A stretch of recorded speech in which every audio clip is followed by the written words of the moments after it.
He's your brother. It's your duty. That was the sentence my mother screamed loud enough to rattle the windows. My name is Olivia. And from wherever you're watching this, stay with me. Because the moment they tried to make his failure my burden, they didn't realize I'd already locked every dollar in a vault they couldn't break. It was supposed to be a family meeting. That's what the group text said. But we all knew what it really was, an ambush. The moment I walked into my parents' living room and saw the thick envelope on the coffee table, I knew. They weren't there to talk. They were there to take. My father was sitting stiffly in his recliner, arms crossed. My mother was pacing like a lawyer about to deliver closing arguments. And my brother, Jason? Jason was slouched on the couch with his legs wide and arms folded, like a teenager sent to detention.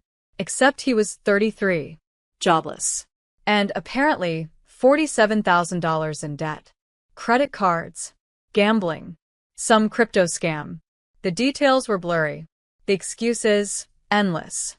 What wasn't blurry was the demand. You're doing well, Dad said, his voice flat, like he was reading a grocery list. You have your own company. You can handle this. I tilted my head. Handle what exactly? The debt, Mom snapped. The collectors are circling. They're threatening legal action. He could lose everything. You're his sister. I blinked. And Mom's eyes widened like I'd cursed in church. And, Olivia, we raised you better than this. You don't turn your back on family. Especially not your brother. You wouldn't even have your business if we hadn't supported you through college. Supported? I said, trying not to laugh. I worked 3 jobs through college. Jason borrowed money from me while I was in finals week. That was years ago, she said quickly, dismissively, like truth expired after a few birthdays. Jason hadn't said a word. Not one. Just stared at the wall like this wasn't even about him. They kept going. This is what families do. You're the oldest. You lead by example. If we don't fix this, it ruins our name. Every guilt tactic, every manipulation, like a greatest hits album of toxic parenting. But I let them rant.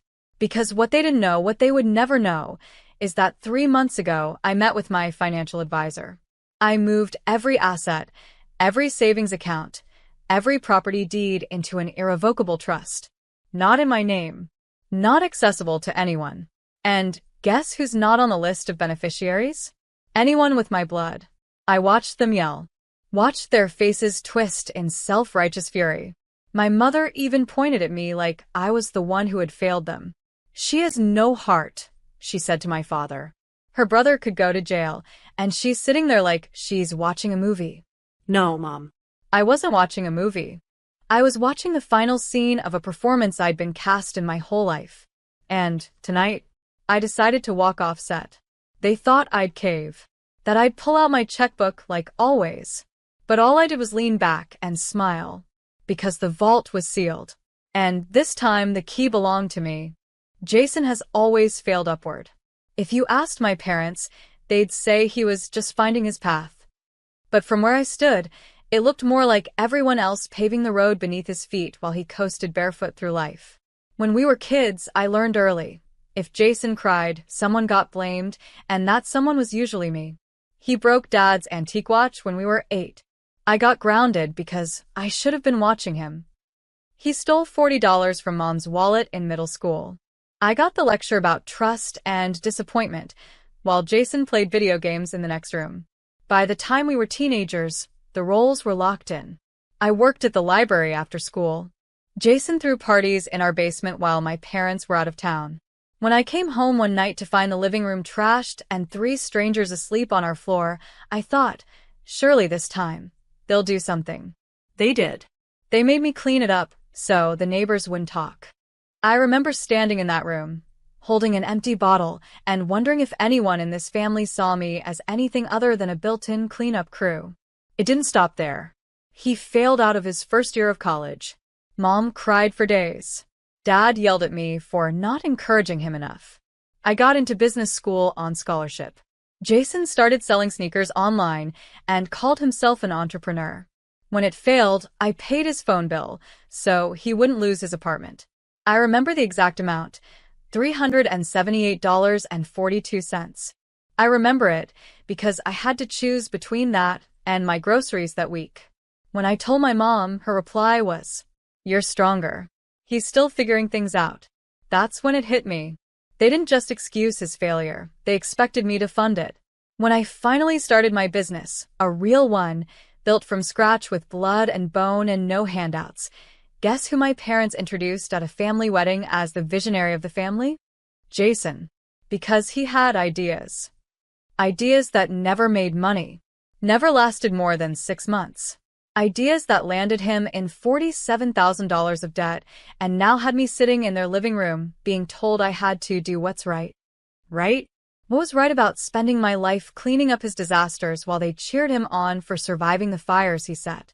What was right about rewarding someone who had never lifted a finger, while the one who kept the roof from collapsing got handed a mop? There was no right.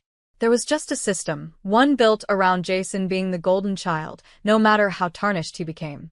And I was the scaffolding, the unthanked support beam, the one expected to stand still while the weight of everyone else's failure pressed down harder each year. But something had cracked, and this time, I wouldn't be the one paying to fix it. I used to think love looked like sacrifice, like staying quiet when you're disrespected, like giving what you don't have because someone else claims to need it more, like shrinking yourself to make room for people who were never going to move over anyway. But that was before I opened a spreadsheet at 2 a.m. and realized something terrifying. In 10 years, I had given over $38,000 to my family, and not $1 had ever been paid back. Rent, utilities, emergencies, credit card bailouts, car repairs, fines, groceries. The list went on like a trail of breadcrumbs, except there was no home at the end of it. Just a bottomless pit called, "But you're doing well, right?" That night, I stare at that spreadsheet with my heart pounding. It wasn't just the number. It was the silence around it. No thank yous. No repayment plans. No birthday cards. No effort. They didn't love me. They loved what I could give. The realization made me physically sick. It wasn't just Jason. It was my parents, too. The way they'd look the other way when he failed and clap when I paid. The way my mother once told me, "You should be grateful you're in a position to help." As if my hard-earned security was a community asset. As if my boundaries were a betrayal. But I was done treating my success like a family donation box. So I called a financial advisor. A good one. His name was Marcus. Older, calm, didn't flinch when I told him what I wanted. "I want to build a structure," I said, "that no one but me can access." He nodded. "Irrevocable trust?" Exactly. Over the next few weeks, we moved everything. My savings, my business revenue accounts, my properties, my emergency fund, all transferred into a protected legal trust structured under my business name, with airtight clauses and beneficiary locks. No cosigners, no relatives, no loopholes. And then I went further. I changed the passwords to my personal accounts. I removed my parents as my emergency contacts. I updated my power of attorney. I rewrote my will. It wasn't bitterness. It was liberation. I wasn't punishing anyone. I was protecting myself. I kept it quiet. Clean. Professional. I didn't announce it. I didn't explain. Because people like Jason don't need explanations. They just need you to stay available. So I stopped being available. I built something stronger than walls. I built limits. That's what no one tells you. The real legacy isn't money. It's boundaries. It's teaching yourself to say no and meaning it. So when that family meeting happened, the yelling, the guilt, the pleas to rescue their golden boy again, I sat there knowing every account was locked, every asset sealed, every escape route closed. They thought I was sitting on a pile of gold waiting to be guilt into giving. But all they saw was the outer vault. The real wealth was already untouchable, and they would never see it again. The living room felt like a courtroom, and I was the one on trial. My parents sat across from me like a prosecution team, both armed with folders, statements, and rehearsed lines. Jason sat to the side, head bowed, looking bored, or maybe just detached. He hadn't said a word since I walked in. My mother took the lead. She always did. If you don't help him, she said, they're going to start garnishing wages. They'll come after his car, his credit, his dignity. I raised an eyebrow. Whose fault is that? My father jumped in, his voice heavier than usual. He made mistakes, yes. But he's your brother. He needs support, not judgment. I didn't answer. My silence made them angrier. And when people lose control, they get louder. You have the money, Mom snapped. We've seen your business. You just posted about a new contract. You paid for that trip to Italy last year, didn't you? I looked her dead in the eye. That trip was for a business deal I landed after working 80-hour weeks. You want a souvenir? Dad slammed the folder on the coffee table. It slid across the polished wood like a final verdict. Enough games, Olivia. This is your family. You're the only one who can help. I opened the folder slowly. It was a bank statement. Jason's. Overdrawn by thousands. Red numbers everywhere. Gambling charges. Transfers to crypto apps. A loan with 36% interest. And the total owed, $47,133.89. They expected me to pay it. To cover the sins, clean the stain, reset the board so Jason could mess it up again in 6 months. I looked at Jason. Still quiet. Still refusing to meet my eyes. I finally spoke. Jason, do you have anything to say? He shrugged. They told me you'd fix it. I almost laughed.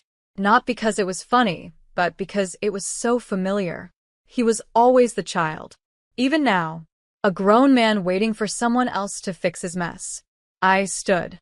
For the first time in that room, I stood while they sat. No, I said. My mom's jaw dropped. No. No, I repeated. I'm not paying. I'm not saving. I'm not enabling. This ends now. You're just going to let him fall? My dad growled. I nodded. Yes. Because he's never learned what it feels like to stand. Mom reached for my arm. You don't mean this. We're your family. I stepped back. Family doesn't mean unlimited access to someone's life, time, and money.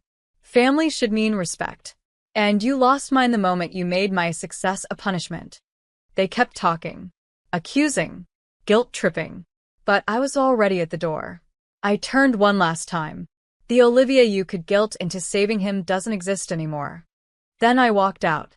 No drama. No door slam. Just a soft click behind me, and the sound of a system collapsing under its own weight. At first, the silence was loud. No calls. No texts. No, you'll regret this voicemails. Just nothing. I thought maybe they were regrouping, planning their next guilt campaign. But what I didn't realize was that my silence had done something unexpected. It forced them to sit with their own noise. 3 days after the meeting, I got the first call blocked number. I didn't answer. Then came the emails. First from Mom. Then Dad. Then even Jason. Subject lines like, please reconsider. We can fix this. You're tearing the family apart. I deleted them all without opening a single one. They tried one last power move, showing up at my office. I didn't even buzz them in. I watched them from the security camera and went right back to reviewing my quarterly reports. That's when the messages turned nasty. Mom left a voicemail. Don't forget who raised you. Who gave you everything. Everything?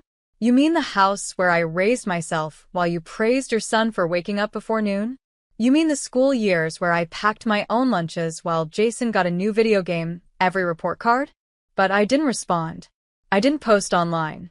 I didn't vent to friends. I just watched. And as I watched, the house began to fall. Jason made a dramatic post online, a photo of an eviction notice taped to his door, with the caption, "Family only loves you when you're useful." It got a few likes, a handful of comments from his enablers, but the tide was shifting. One person replied, "You're 33. Maybe stop depending on your sister." Another, "Didn't she pay for your last car?" Then silence again. 2 weeks later, I heard from a cousin, one of the few I still talk to.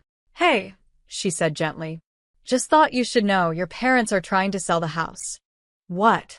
I asked, though I already knew why. Apparently, the bank's pressuring them. They co-signed something for Jason a while back, and he defaulted. The house, the one they guarded like a trophy, the one I wasn't allowed to bring friends to because appearances matter, was slipping away. I didn't smile. I didn't cheer. But I did feel a shift. Not because they were losing, but because for once, I wasn't. For the first time in my life, I wasn't the emergency contact. I wasn't the bailout fund. I wasn't the sponge they squeezed when things got tight. They were living inside a machine they built, and I had removed the engine. And Jason? The golden boy. Now just a man alone in a mess of his own making. No spotlight, no sympathy, no sister to sweep the floor behind him. I thought they'd stop.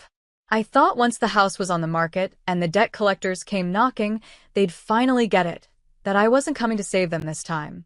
I underestimated how deep entitlement can rot. One morning, I opened my inbox to a message from a journalist I'd spoken to during a business conference. Casual contact. Nothing serious. Subject line. Heads up, someone's trying to dig.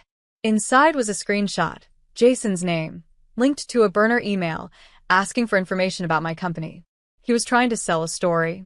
The message read, "She's not who she pretends to be. Ask around. She's not as clean as she looks. I have receipts." Receipts?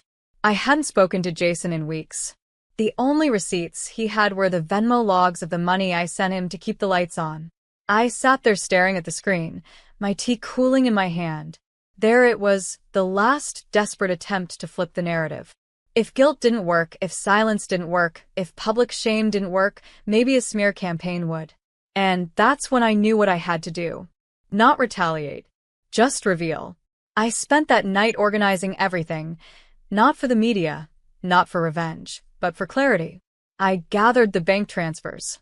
Screenshots of his begging texts. The late-night calls. The thank yous. The "you're my only hope" messages. Even the one where he said, "I wish mom and dad were more like you." I crafted a public statement. It was short, measured. Not angry, just honest. I've spent over a decade helping my family behind the scenes. I never spoke on it publicly because I believed dignity meant handling things privately. But when that privacy is weaponized against you, silence becomes permission. I have nothing to hide. I'm proud of the work I've done, professionally and personally. And I will never apologize for protecting my peace or my boundaries. I attached no files. No screenshots. I didn't have to. Because the truth has a sound, and when it's spoken calmly, it echoes louder than a scream. The post went viral. Messages poured in. Not pity, respect. People shared their own stories. Daughters expected to act like parents. Siblings turned into personal banks. Children burdened with debts that weren't theirs. The tide turned fast. Jason's attempt to sabotage me backfired spectacularly. Sponsors that had once followed him quietly unfollowed.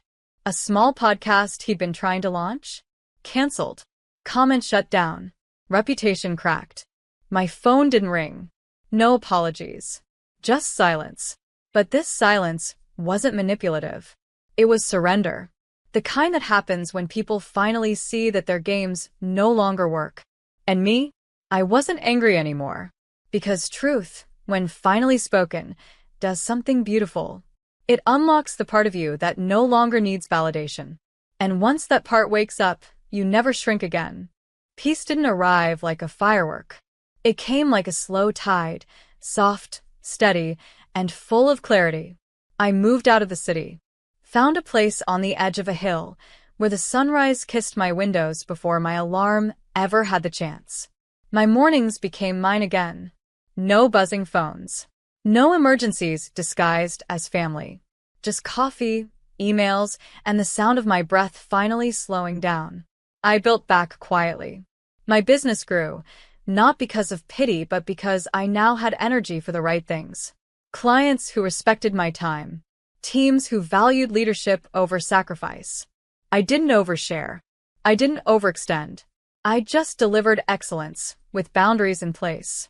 And then I started something new. A mentorship program for young women in finance. Not flashy, just real. I taught them what no one taught me. That financial success means nothing without emotional protection. That giving without limits isn't noble, it's destructive. And that love without respect is just manipulation dressed up in tradition. I watched them bloom faster than I ever had, because they had tools. And they had me, someone who had walked through the fire and come out holding the blueprint. One afternoon, as I was reviewing grant applications for the mentorship program, my assistant walked in holding a plain, white envelope. "No return address," she said. I recognized the handwriting before I even touched it. Mom's. It was short. Neat. Almost too neat, like she had rewritten it 5 times before sealing it. "Olivia, we were wrong. We've been wrong for years. I didn't see it. I didn't want to. You've always carried too much, and we taught you that was love. But it wasn't. It was dependence. Maybe even fear.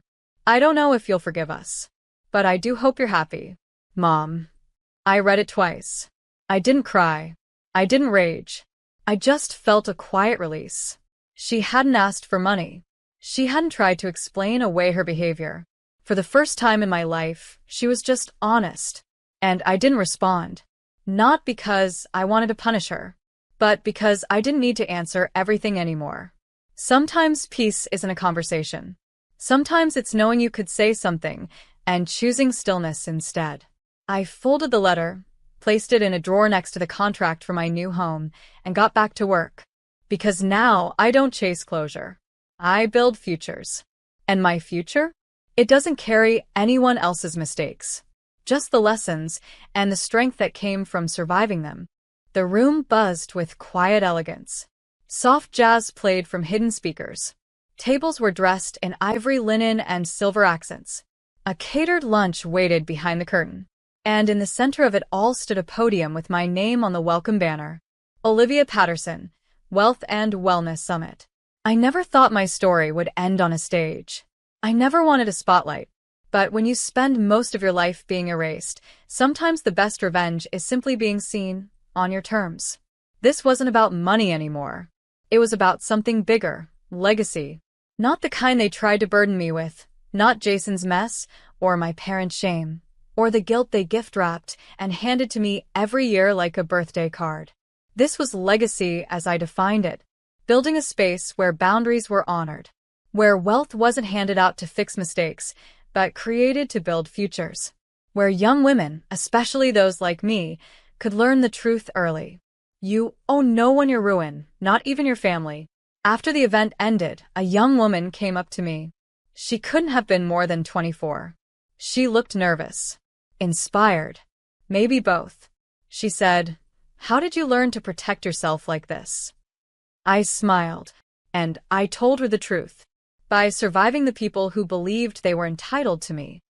Her eyes widened, but she nodded. She understood. There's a certain silence in people like us, those who've carried the weight of entire households before learning we had permission to put it down. We don't speak loud, but we build loud. My trust still exists. It's grown now. It holds not just my finances, but my future, my business, my mentorship program, my safety net. It's structured so tightly, not even a court order could pry it open.